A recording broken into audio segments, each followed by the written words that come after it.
Question: if I ask you to tell me who's been the most revolutionary basketball player in the history of the sport, what would you say?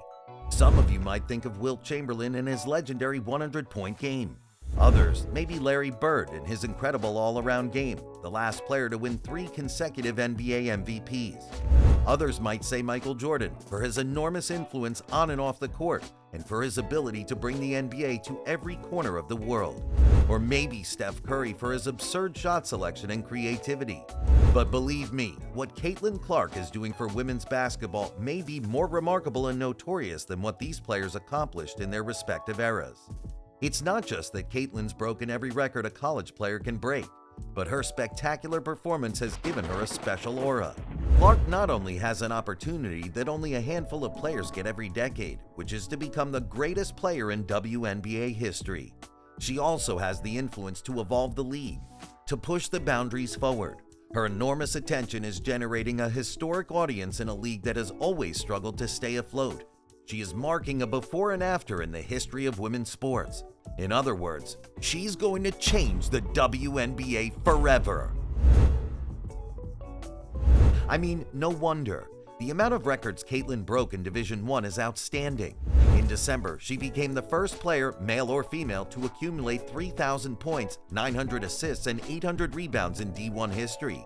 She then became the all-time leading scorer in the history of the Big Ten Conference when she surpassed Kelsey Mitchell and her 3,402 points. In February, she became the all-time leading female scorer in Division I history, surpassing Kelsey Plum and her 3,527 total points. She also became the all-time leading scorer in college history, regardless of division, later that month. But as soon as March began, Caitlin broke the most important record, a 50-year-old record. She surpassed Pete Maravich's incredible point total of 3,667 points when he played at Louisiana. As if that wasn't enough, this past season she also broke the record for three-pointers made by hitting 201 threes, and also broke the total points scored record in a single season with 1,234 points, surpassing Steph Curry and again Kelsey Plum respectively. It was simply unbelievable. In every Hawkeyes game, Caitlin Clark made history. And while it's true that she was never able to win the NCAA tournament, falling twice in the final round to Angel Reese's LSU Tigers and Camelia Cardoso's South Carolina Gamecocks in 23 and 24, her performance to carry Iowa night after night caught everyone's attention. Not only for her ability to dominate, but also for her style of play. Caitlin's shot selection was so absurd it looked like something out of a video game.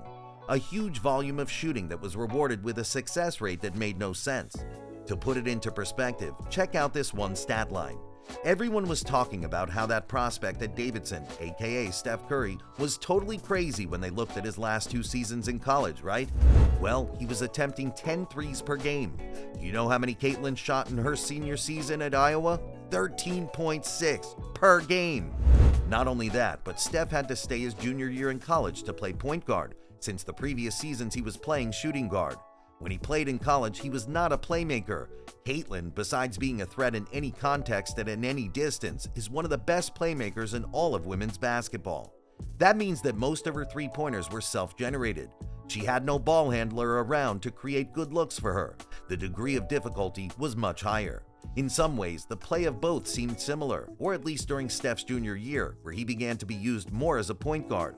Both had tremendous ball handling skills, were able to create their own shot off the dribble, and had revolutionary shot selection. Although in Caitlin's case, her shot selection looks even more surreal. Both were prodigies in college who had a skill set that no coach had ever seen and helped push the boundaries of basketball. And, well, to no one's surprise, Caitlin Clark was selected first overall in the draft by the Indiana Fever. They needed a player capable of turning around a franchise that has struggled in recent years, and they found their savior. It was a huge responsibility for a player who had yet to play a minute of professional basketball. So, expectations were incredibly high, and people probably expected Clark to perform better during the first few games of her career. I mean, it's not that she's playing poorly, but at the time of making this video, the Fever have only been able to win 1 game out of the 7 they've played. With averages of 15.4 points, 5.4 rebounds and 6.3 assists, and percentages of 37% from the field and 32% in three-pointers, Caitlin has not yet shown her full potential in the best women's league in the world. Is this normal? Some WNBA legends like Diana Taurasi didn't seem surprised about the way things have turned out. Her constructive criticism was badly received by many people who believe that Taurasi simply envied the Iowa guard. But the truth is that her advice was real. Very different, by the way, from other players who have shown more envy towards Caitlin in their statements, such as Cheryl Swoops or Lexi Brown. Well, I have a lot of thoughts. But the first one is, so you offered the contract to a player who's not yet even in the WNBA.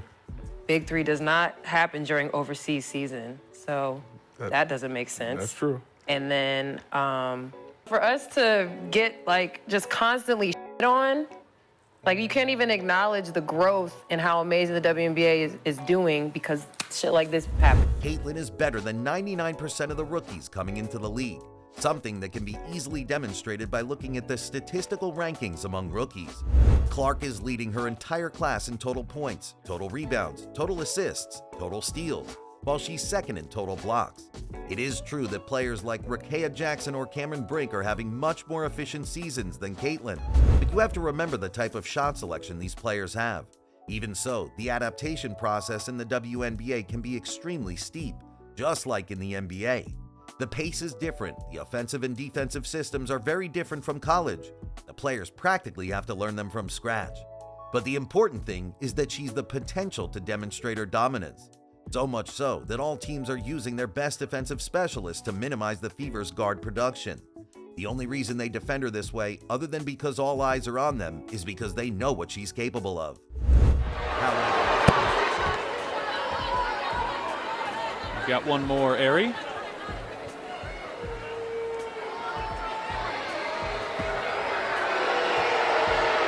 Had a great conversation.